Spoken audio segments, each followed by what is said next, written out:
welcome to Life Action Roleplay with Cynthia Marie. That was a delay. And we have with us our guest host, C.W. Fox. And unfortunately, Kai was not able to make it today. He's being a grown-up and handling some business with creating things since he's a fabricator. Yep. So we love you, Kai. Kick some ass. Kick some ass. We will get your British bum back here soon, where it belongs. So you're stuck with me, unfortunately. We're very fortunate to have you. Very fortunate. We're also very fortunate to have James from Ancient Archives Apparel on audio. Hey, James. Hello, how's it going? Going excellent. And going excellent. What? That's just cute. Thanks. And drinking. What are we drinking today? A white wine, Sauvignon Blanc. Sauvignon Blanc. I have a fizzy drink of some variety. Sparkling cider, I believe. Yes. It sparkles. Martinelli's, like either... It sparkles more than my cup. What the heck? And it's more bubbly than you. Oh, that's fighting some words. fine words there. Hard to believe, really. So, hey, James, did you get any new products for your store? As right now, the main thing that we have going on is a new blacksmith segment to the store. I'm creating some armor, and it's going to be amazing. I just got an agreement with Tandy Leather, who is a crafts leather supply store. In a nutshell, it's going to kick some ass. Awesome. Yeah. So I also in that journey, just real quick, I found a resource to like scale mail material. Mm-hmm.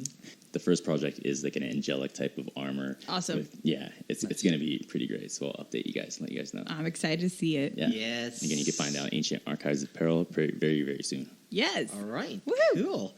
All right. And for today's guests, we are very, very honored and excited to have with us Jason Carl. Yay. Yay. Hello. Hello. I am also honored and excited. Yay. In that order. We've talked about you quite a bit on this podcast. Lies, all lies. I was nowhere near the absinthe at the time. Did you see the fairy? No? Security?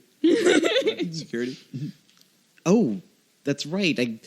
Because I am supposed to be looking at this, but the problem is I'm also drinking as well. There's a reason why I normally don't drink, but now I am looking at this, and we forgot to do our shout-outs. Oh, right. Shout-outs. Shout-outs are a serious thing. They are a serious thing. Well, I was going to give it to Kai because he's not here.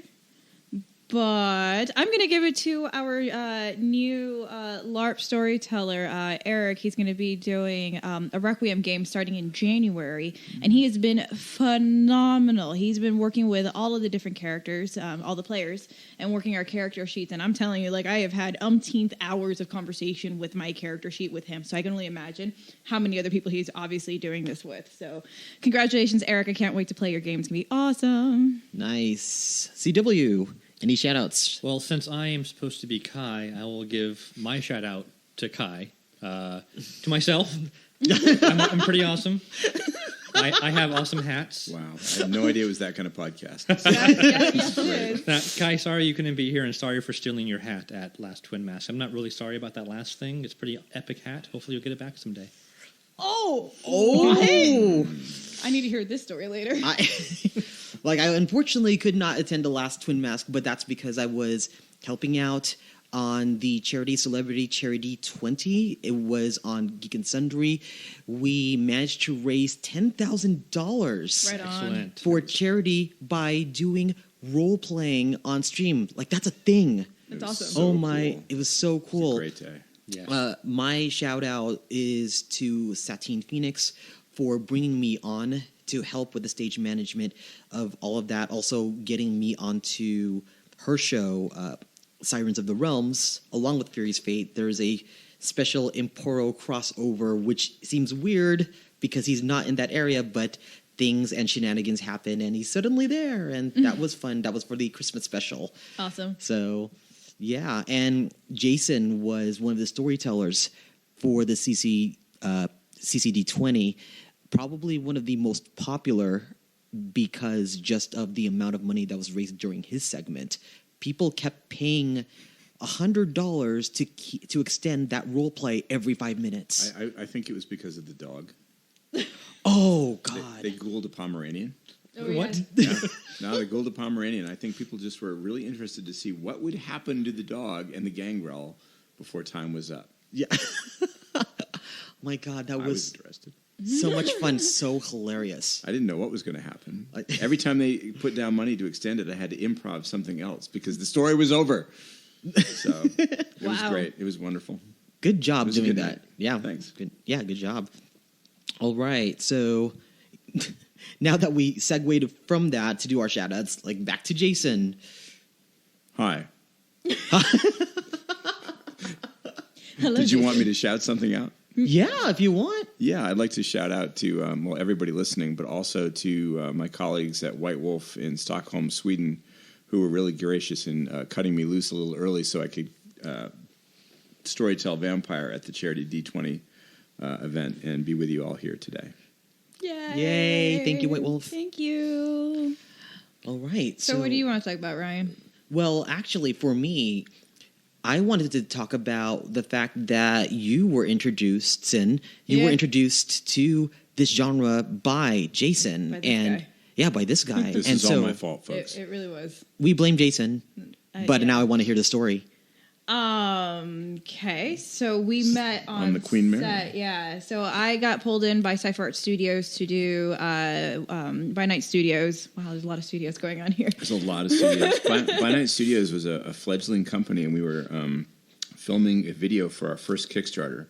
We just acquired the Mind's Eye Theater license from CCP/White Wolf, and we needed a great video showing awesome vampires to encourage people to help us raise enough money to print the book. Yeah, And Cypher was gracious enough to help us out yeah. in providing amazing talent for the video. And So you were I, one of the vampires. yeah, I got the call and they're like, "Hey, do you want to be a vampire at the Queen Mary?" I was like, sure, I guess.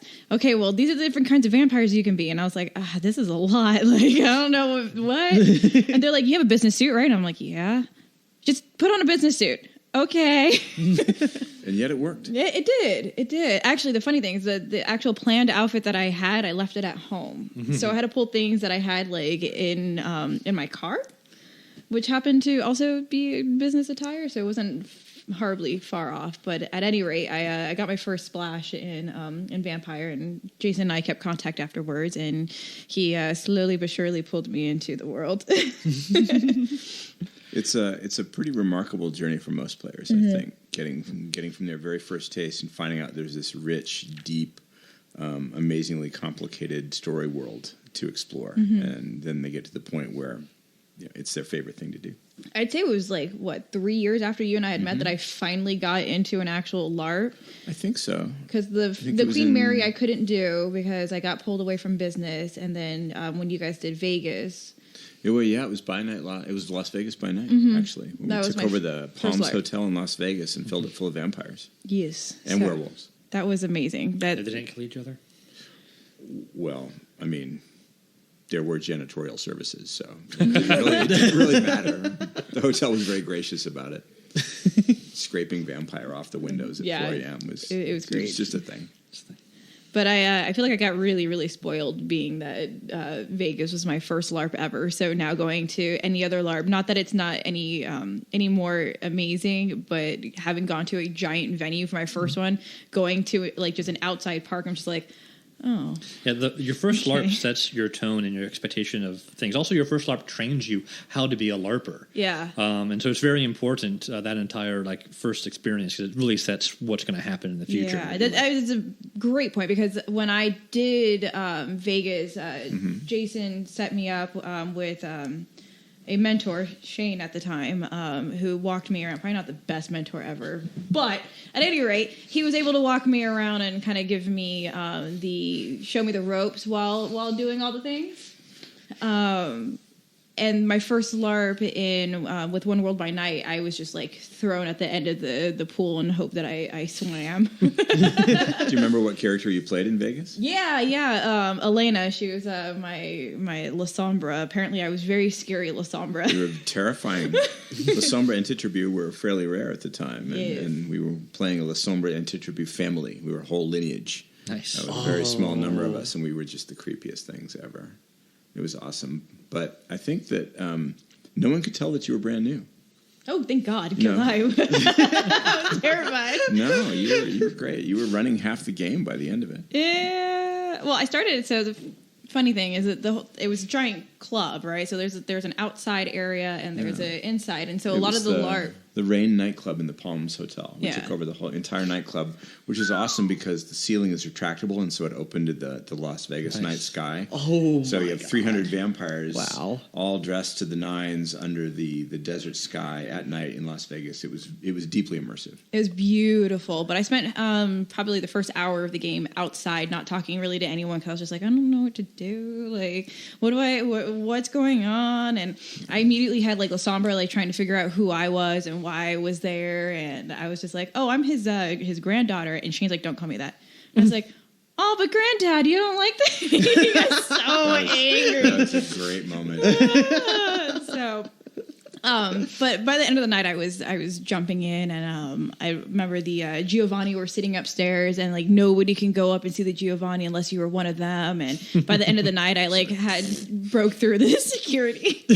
Anything anyone told you couldn't do, you immediately attempted to do. Oh, absolutely! You have Which is to. great, and that's how you do it. I stole That's how you people's get memories. involved. Sure. It was great. It was good. Good game. Good game. Chased all the shiny baubles. I and did. It was great. All the shiny bubbles. Yes. So there you have it. So, Jason, I know you have like a couple of titles under your belt, but the current one is producer for the 5th edition of Vampire. Yes. And so, how is that going, or what do you like? I guess what are your responsibilities when it comes to something like that? Yeah, I'm still the CEO of By Night Studios, which is a licensee of White Wolf, and we continue to publish the Mind's Eye Theater LARP products. In addition, though, I'm a producer for Vampire the Masquerade 5th edition. And for those listeners who may not know, White Wolf was refounded 2 years ago after Paradox Interactive, a Swedish video game company, acquired the World of Darkness from the CCP Corporation. And we spent the last 2 years building the new White Wolf entertainment company. And one of our first missions is to create a brand new version of Vampire the Masquerade. We've had 4 great versions, first, second, revised, also called third. The amazing V20, the 20th anniversary edition, and now we're looking at the 5th edition. So producer. Producer is a fancy word for the guy who does stuff nobody else wants to do. I hear that. Ryan, you're familiar with that. I'm so familiar with this, so carry on. So it can mean many different things depending on what part of entertainment you're in. In this particular case, it means that I have schedule and budget responsibility for the role-playing game project. It means that I work very closely with the creative director, Martin Erickson, to make sure that his creative vision is realized in the writing, in the art, in the production values. I source the team, hire the writers, the editors, the artists, and manage the process by which the book is created. It's a lot like being a video game producer or a TV or a movie producer, but we're producing a role-playing game instead of digital media. That was probably a longer answer than you wanted. No, that's perfect. Accurate. Yes. Yep, very accurate. What can you tell us about maybe some changes that you are putting into the 5th edition as a result of maybe some test role play and things that you maybe wanted to correct from previous editions? Do you want me to talk about rules or story? Whatever you feel comfortable talking about. Which would your listeners rather hear? I'm going to go with both. Can we get both? Yeah, they want Yeah, both. Both is good. Okay. So let's talk about rules first because we're still in the alpha stage of development. We just released our alpha at Gen Con this year, and we've been running the alpha rules system for several months and accumulating a lot of feedback. And the feedback varies wildly depending on who is playing. Players who are familiar with Vampire the Masquerade and who have been playing for many years have very different feedback from players who have never experienced Vampire the Masquerade but might be familiar with Dungeons & Dragons or other role-playing games. So our job is to value each piece of feedback equally and apply it against what our design goals are. And I don't know why I'm gesturing since no one can see me. We can see you. I do it too. It's kind of awkward. But For the people listening, I'm gesturing. Yes. So rule There's a lot changes. of hand The single biggest change we're going to make is in blood, which is central to the story of Vampire. Vampire has always been the story of humanity struggling against the beast, the monster that drives the vampire, that forces the vampire to thirst for and hunt for blood. It's almost an addictive situation for the vampire. They must have blood to survive, and if they don't have it, they grow weak and die. So we decided to look at the game through that lens. We make it the focal point of the game. The crux of the issue is blood. And we decided to express that tension through the new concept of hunger. So you no longer have a blood pool. You don't have a gas meter that measures your blood, because we decided no one knew what that felt like. Yeah. How does 2 blood feel? I don't know. Yeah. Less than 3 blood. Well, it's the same in like Dungeons and Dragons. I'm at 3 hit points. I can still fight. Sure, it's an abstract concept that doesn't have any role playing application at all. But everybody knows how it is to feel hungry. So we decided we would measure hunger, and we'd represent it by special hunger dice. Currently, in the alpha test, the scale goes from 1 to 5. 1 is least hungry, 5 is most hungry. At 1 hunger, you're like, yeah, I can eat, whatever. 2 hunger, I wish it was lunchtime. I'm really hungry. 3 hunger, okay, somebody better give me dinner or I'm going to hurt somebody right now. 4 hunger, I can't talk to you, I have to eat. I could so relate to this entire scale. And 5 hunger is obsessed with feeding to the point where you can't do anything else. So the idea of hangry vampires is kind of terrifying. It's a real thing. We all know how it feels to be hangry. Oh and my God, yes. The risk reward system is really subtle. My colleague Karim Mumar at White Wolf came up with this system. What happens is you have your hunger dice, and every time you roll a action pool of any kind, you substitute your hunger dice in for regular dice. If the hunger dice come up double 1s, the beast breaks through its chains, and you suffer a compulsion. In other words, the beast takes control for a moment. It could be a minor problem, like you get distracted by your hunger and lose your turn, or it can be something that activates your clan weakness, or it can be even worse. And most compulsions vary clan to clan. Bruhar respond to their hunger a little differently than Ventru respond to their hunger, right?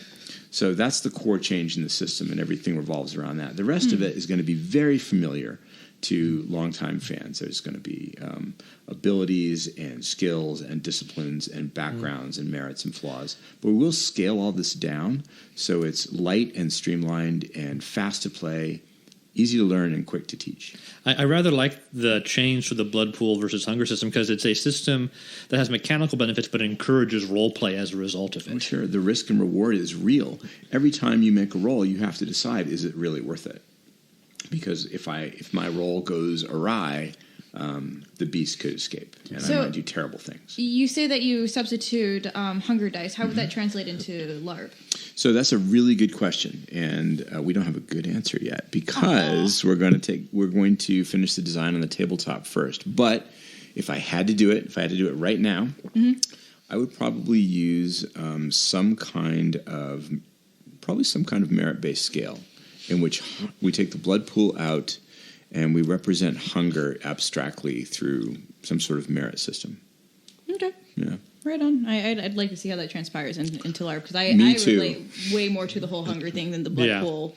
It makes a lot of sense, and you risk hunger. You risk gaining hunger every time you choose to step outside the mortal world and be a vampire. So every time you use a discipline, when you use blood to create the blush of health or to make yourself faster or stronger, every time you choose to be a monster, you risk tempting the beast, and your hunger could grow. Yeah. Yeah, you're luring out that thing inside of you to give you benefit. It might just get in there and take control of you. That's always been the promise of Vampire the Masquerade, but previous rules editions just never really paid it off. Yeah, like there was a little bit in that in like the Frenzy rules, but like those rarely happened. It was so easy to avoid Frenzy that it was almost a non-threat. And so our job now is to balance the system so that hunger is enough threat that you are always conscious of that risk management system, but it's not so pervasive that you just frenzy all the time. Yeah. I like that it makes it feel like it's lurking, that beast in the back of your head just waiting to get out. Oh, sure. Instead of just this, it's my source of my power. It's my power and my burden. No, that's the motto of Vampire the Masquerade: a beast I am, lest a beast I become. And now we really have rules for it. I like that a lot. Yeah, I've actually never dealt with my Toreador's beast. Especially in LARP, it's very, very difficult to represent those rules. And in every iteration of the Mind's Eye Theater system, we've had a different approach to beast traits, hunger, and frenzy, and they've never really been as satisfying as we wanted. Yeah. Yeah, like usually in my big critique about vampire LARPs is that most of the time vampire LARPs are pretty much medieval court games with the titles of prince and sheriff and all of that. And when it becomes too inconvenient to go into frenzy or to feed into the beast, you can willpower that out. You can do many things to avoid those consequences. So ultimately, as a result, you're not really playing vampire as you're playing court. You're playing a dangerous game with a dull knife. Like it doesn't have that weight to it. So, but I'm also interested of how many people have actually invested time to investigate what triggers their beast, because there are some instances that you shouldn't be able to roll a willpower, right? So, for example, the Lola, she's a seductress. Anything that has to do with sex, romance, seduction, anything like that. Like I would never roll a willpower against that, because that's her beast. So she has to go up face to face with that she's not going to win ever. So I think people need to investigate that kind of stuff. Unfortunately, the rules that aren't set up to give you that drama, they're not going to give you that narrative payoff, unfortunately. So that's something we have to address with the new edition. I agree. But I at least as a player, I try to address that myself in the situations that I get put in. I make sure that she doesn't get put into situations where she has to use that. You play off the inner struggle, which a lot of people find inconvenient or not necessarily trained how to interact with it.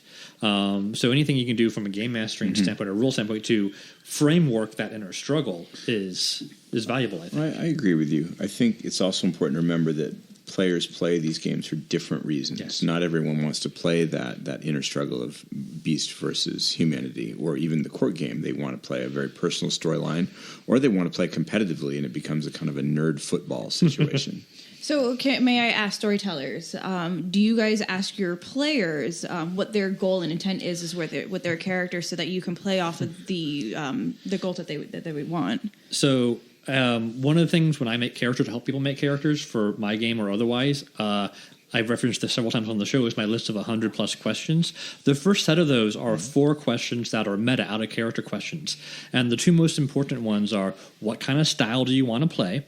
And what do you want out of the game? Awesome questions. Not a lot of people take time to ask that. I'm going to make a fighter character that's going to go do this cool thing, or I'm going to make a venture that's going to be a politician. Yeah. What do you want out of the game? Right. And what kind of style do you want? And frame it around that. That's how I like to build stories. It's one of the most important things as a game master. As I'm telling a story or getting ready to tell a story, I want to know what the players expect to get out of it, or what they would like to get out of it, so I can build them the story that scratches that itch.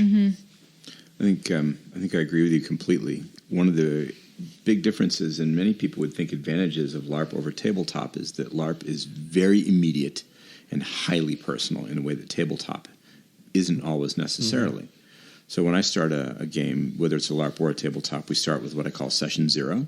And that's where you gather all the players together and talk about what everybody wants out of the experience, how you're going to address problems, and you create a social contract so that everybody knows what's expected. And if you don't like this kind of game, you probably shouldn't play. Yeah, Right. When new players come in, you take them aside, sit down with them, and try to find out, like you were describing, CW, what they want individually from the experience. And it's not possible really to give everybody everything they want all the time. But you can get near it. But you can get near it, and you can give them the tools that they need in order to get it for themselves. But I would also say, as a player, like, it's nice to at least be heard, even if it doesn't sure. happen. At least I was able to express, this is what I want. And Yeah, the players are why we're there. I mean, the players trust us storytellers with their fun, and that's the highest possible compliment they can give us. Yeah. It's a service industry. yeah, CW, what were you saying? Well, the importance of a session 0 or post game, bringing aftercare, or bringing new players into an existing game, is even it sets the expectations. If you're coming to a political game but you want to play a combat character, if you address it up front, at least you know what they're getting into. And a lot of player frustration I see is inaccurate setting of expectations and not expressing what you actually want out of the game. And if you don't know that, it's almost impossible for storytellers to figure that out. You kind of got to tell us a little bit, please. Oh, sure. I think when players are dissatisfied with a game, especially a game they've just joined, it's usually because they've made a set of assumptions based on their past experiences or their expectations, and nobody is talking about it. So back to you, CW. Quick question. Because you storytell for Twin Mask, and you guys have been running for quite some time, right? Like years after years and stuff like that. I think we're on year 6. Awesome. So at the top of your year, do you guys ever reassess with players about their goals and what they kind of see their story arc kind of rolling with? Oh, excellent question. That is an excellent question. As staff, one of the things that's invaluable to us, and if you're listening to Mask players, pay very close attention to this. Look what you did. Look what you did. I want to get closer to this mic so it's more ominous sounding. I hope. You guys should see the face he's giving us. Do your post-event letters. The post-game letters tell us how you interacted with the story, what you thought, gives us your viewpoint, and it helps us understand where you're at and what you want to accomplish. If we don't know you're trying to raise the sunken ship, we don't know to put that in game. We need to know your goals and your wants. And for Twin Mask, our post-event letters, we read them all.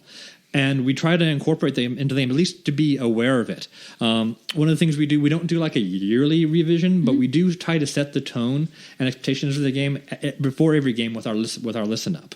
And we make sure we're very hands-on with our new players as we help them make characters and get into the setting. And as soon as we figure out what kind of character they want to make, we usually connect them to other groups of players that are playing similar character types so they can kind of help shepherd them into it. Yeah. Just recently, we introduced I guess the best way to describe it is a tutorial NPC.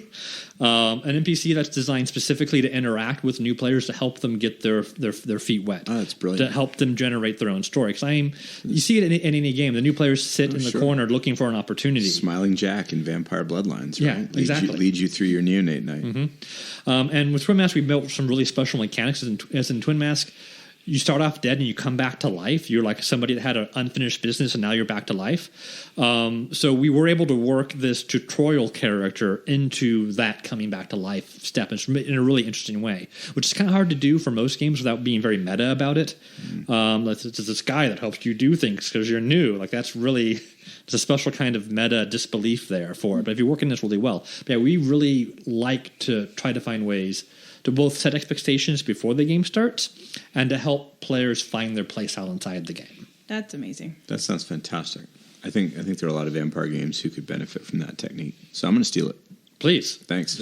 I mean, anything like better games are better games. Like it's just that. Oh, absolutely. I think that's one of the things that good storytellers have in common. They want to see the rising tide float all boats. LARP is becoming very popular. Immersive entertainment and LARP and role-playing and video games and streaming are all converging.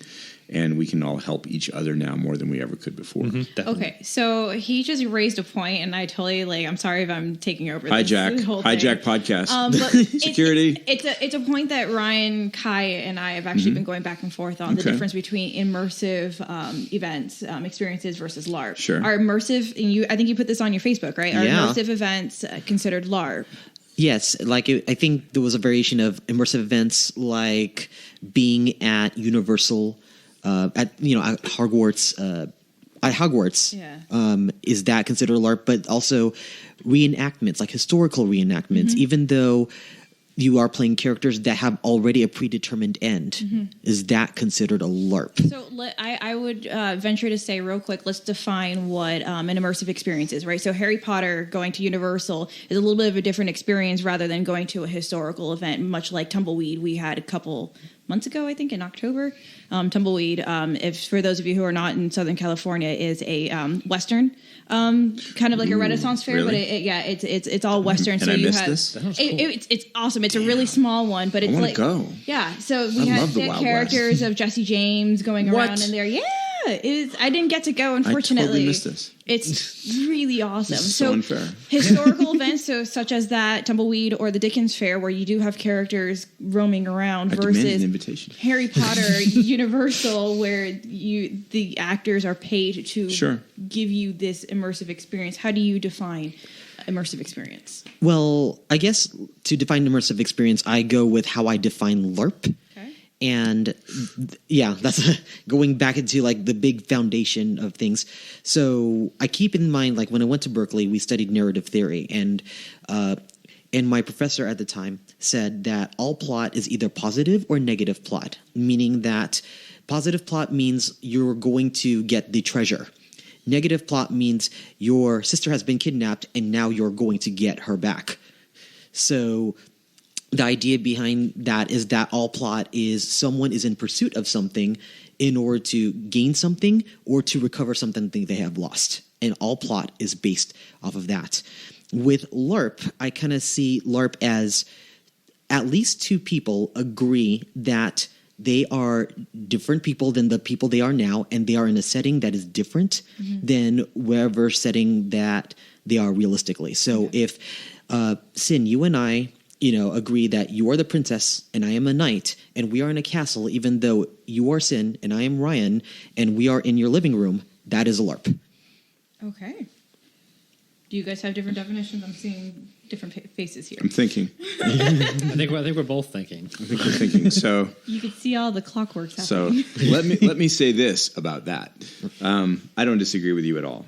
I think that we're coming to a point where we have a challenge of vocabulary. We need a language to talk about all these different things that we haven't created yet, and people are using the same words to mean different things. So if you so Southern California, LA is ground zero for immersive experiences in the United States.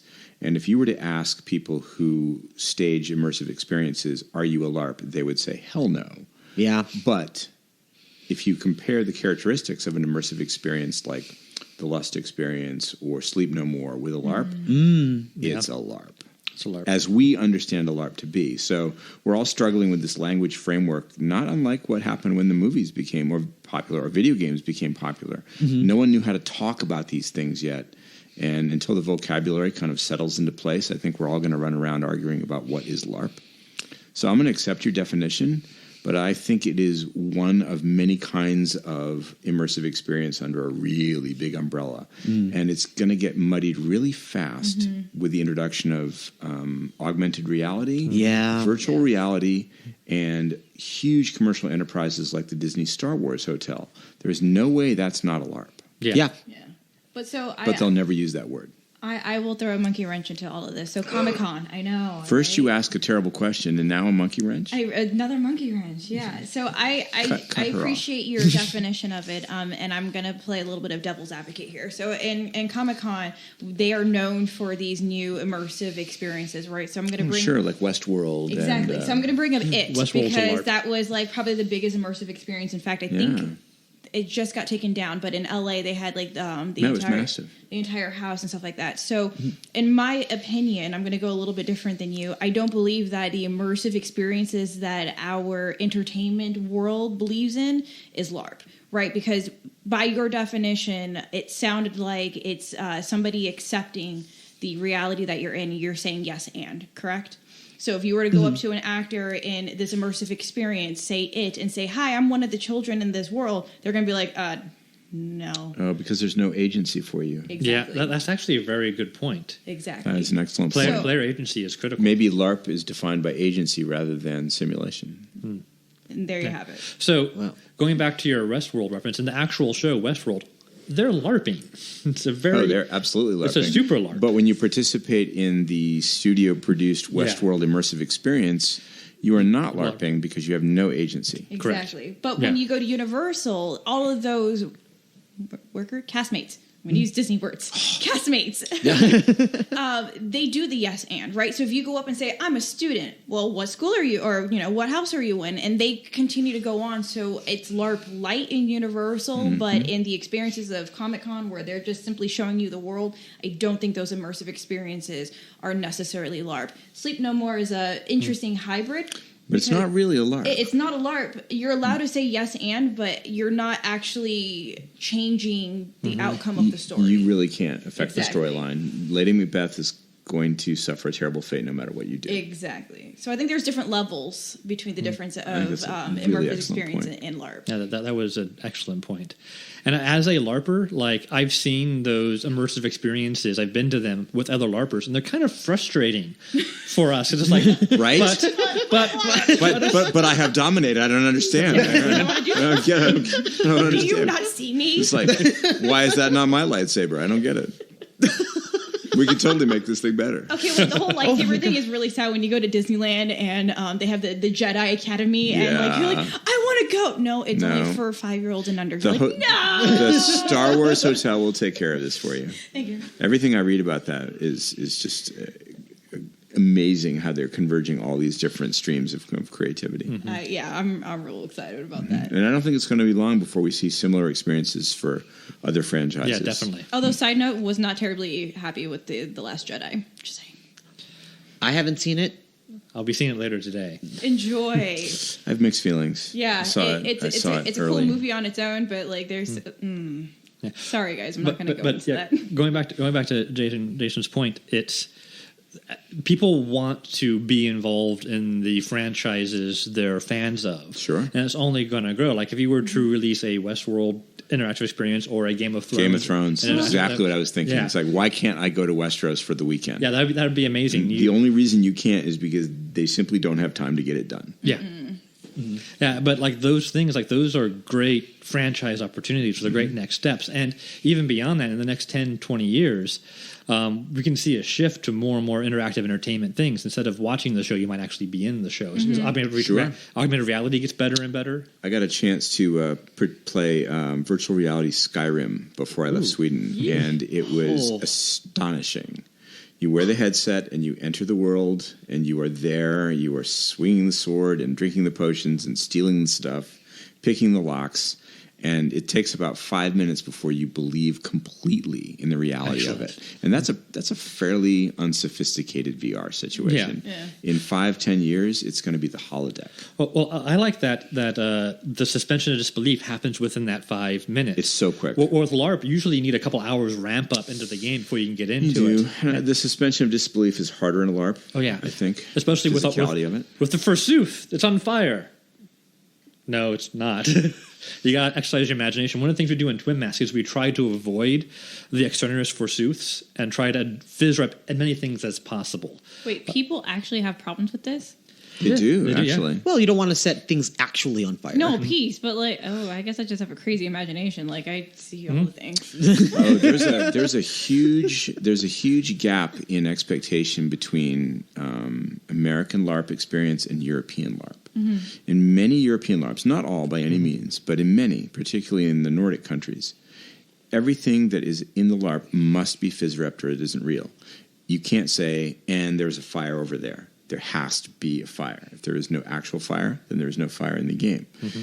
There has to be a gun if there's a gun. And they don't find the suspension of disbelief that we find enjoyable to be equally enjoyable.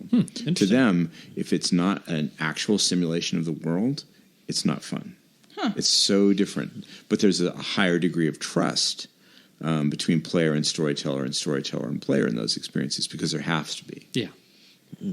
Speaking of immersive experiences, you had talked to me a couple of weeks ago. Lies, I know. But you had talked to me a couple of weeks ago about some of these LARPs in Europe. Oh, damn, I did. You're right. Yes, you did. One of them, which I thought was just amazing in concept, was the Convention of Thorns. Oh, yeah. LARP. I've heard of this. If you can talk a little bit about that. Sure, I'd be happy to. You'll have to shut me up when I've talked too long, though, because I'll just go on about it. The Convention of Thorns is a 3-day, 3-night immersive LARP experience in a Polish castle, and it's run by an amazing corporation called Żobak, which is Czech for platypus. Don't ask, I don't know. So the Żobak company puts on this and many other European high production value LARPs like College of Wizardry and Fairweather Manor and the Demeter and the Black Pearl. It's astonishing. We don't have time to talk about those. Convention of Thorns is a Vampire the Masquerade medieval LARP, and it takes place in the year 1493 and it recreates an important event from Vampire the Masquerade history, canonical history, called the Convention of Thorns. That's this big congress of vampires who meet because the Inquisition's fires are burning down the world, and the elders are scared, and the young have revolted, and they meet to try to make peace. And so the players, up to 250, 300 of them, come in extraordinary medieval costumes and makeup with very high production values to take on the roles of the vampires who are at this congress, this conclave, the convention. And the outcome is uncertain. It's a what if, an Elseworld story. You can change canonical history. Nice. So it's not necessarily a given that the Camarilla will be formed and the Sabbat will be formed. It could go any way the players choose. The genius of it is that it's completely immersive, and the game happens only at the stroke of sunset. You can't play until the sun has set. In the daytime, you can engage in workshops. You can do immersive exercises. You can train in safety techniques, which is a very important thing in LARPs like this, because the bleed is huge and real. Ooh, okay. The amazing thing at the end of it, though, is that the outcome is totally up to the players. Whatever happens, happens. I'm kind of geeking out right now. Like, Yep. that sounds amazing. Yeah, I can't recommend it highly enough. Yeah, I wanna The go third run will be in early October this year, Where at? in Poland, and I cannot pronounce the name of the So- castle. So close. It's a quick journey. It's great. Well, we actually do have a lot of overseas listeners, so that's It's something. surprisingly easy to get to. The number of direct flights from LA to Berlin, which is the closest major airport, is huge. And the price includes 3 nights lodging in the castle hotel, which is right next to the castle, all your meals, all the LARP training, and friends that you will have for the rest of your life. I It's a am going bargain. to keel I'm gonna, over like, right cry now. right now. I want to go. Sounds like a podcast field trip. Right. Yes. Oh, definitely a field trip, right? Field trip, yes. It's a business expense. Yes. And my brother's in Germany right now, so kind of So crash yeah. base. I get to visit family, and I get to LARP. So The videos that are online on YouTube under Convention of Thorns will give you a really quick idea of what it looks like. It's astonishing. I've never seen anything like it in my life. wow, Holy moly. yeah. Just seeing the pictures alone made me drool blood. Blood. You might want to get that checked. Yes, I know. You're gaining hunger and losing blood traits. I know.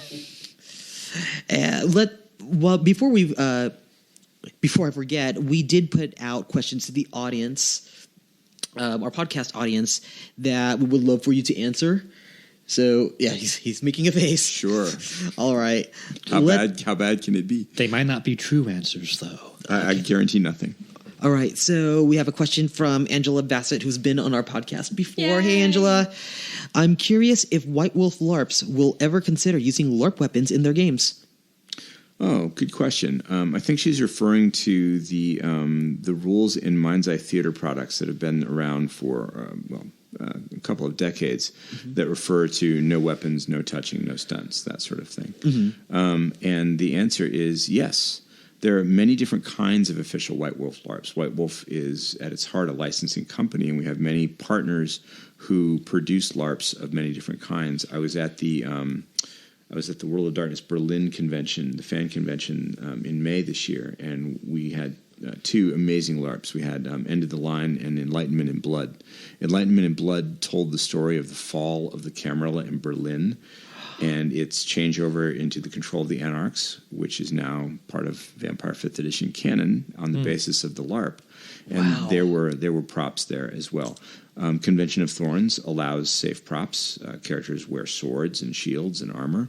In Mind's Eye Theater, we discourage it, but only at the discretion of the LARP organizers.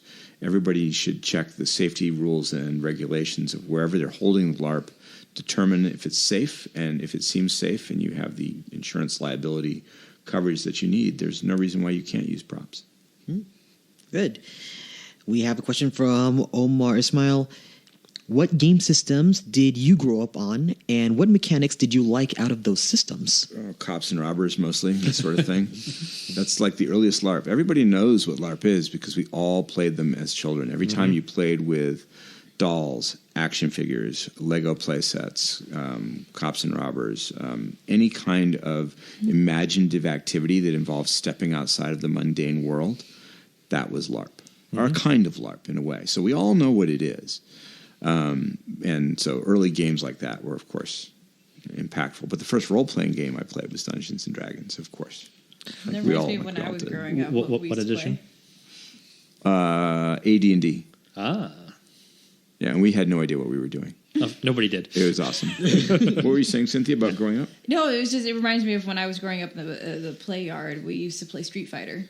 We would all play the characters of Street Fighter. That's a totally LARP. Whenever you pretended to be the Power Rangers or the Mutant Ninja Turtles on the playground, that is LARPing. LARPing, It was just so fascinating that we all played Street Fighter. I was Chun-Li every single time, and like somebody would determine whether or not we would win. Obviously, no contact, no nothing. You were Chun-Li every time. I was Chun-Li every time. This explains a great deal. And I won every time. Yeah, this is not unexpected. Well, it's a forced personality thing, and I don't doubt it.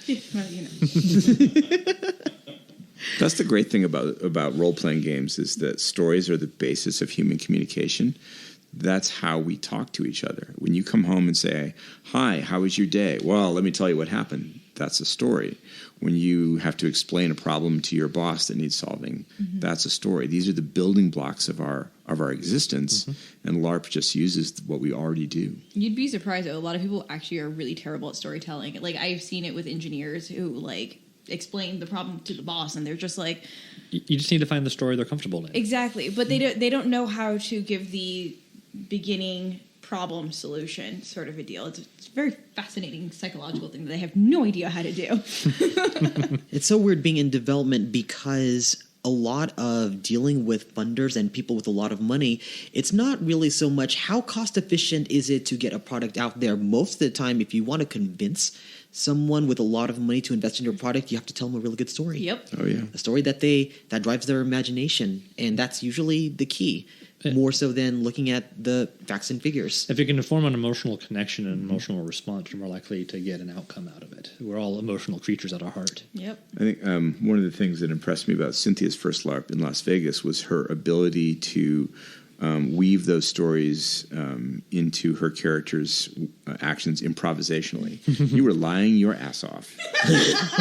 It was. And it was awesome to watch because they believed you. Yep. That's half the Partly fun. because they wanted to believe you because they could sense there was story here. And Yeah. if I just go along with it, awesome things will happen. But also because I think that you understood that the narrative building block of the game is this individual story. Oh boy, did I lie. They gave me So a much chess lying. piece, and they were like, "Do you know?" And I was like, "Why would you want to know? Of course. What do you want from this?" Like, oh, it was bad. But Jimmy, I have to say, Jimmy was quite the catalyst. Jimmy was awesome in that game because after a while, I sat next to him and I was like, I don't know what to do. I don't know how to use my powers. Like, what's going on? He's like, okay, so I'm going to teach you how to like take somebody's memories.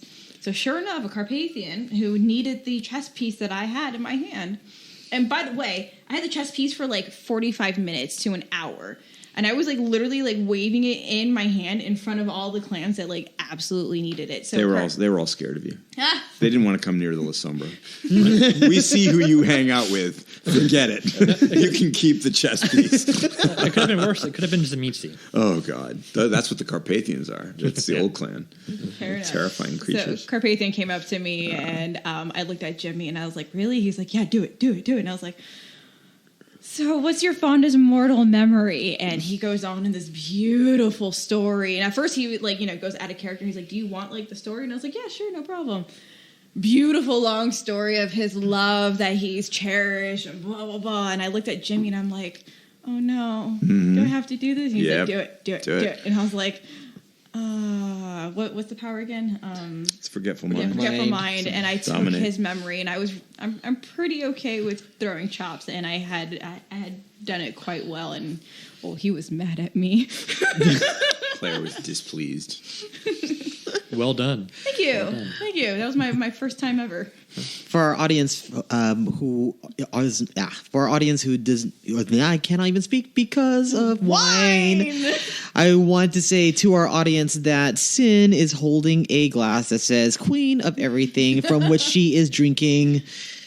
So All the wine. yeah, all the wine. All the wine. Appropriate. I'm pretty sure you poured half that bottle in my goblet. Someone had to drink it. Thanks, Jason. You're welcome. I'm here to help. Do you hear this? He's trying to like get me buzzed. Totally here to help. Let's see. We have a couple of other questions from Nicole Hunziker. What changes, if any, have you made since the PAX Unplugged playtest? Ooh, since PAX Unplugged. PAX Unplugged was a role-playing and hobby game convention in Philadelphia, and White Wolf was there in November. In fact, Satine Phoenix and Rudy Rutenberg from Maze Arcana were there with us and played some Vampire, and it was absolutely awesome. And Rudy became the Baron of Gary, Indiana.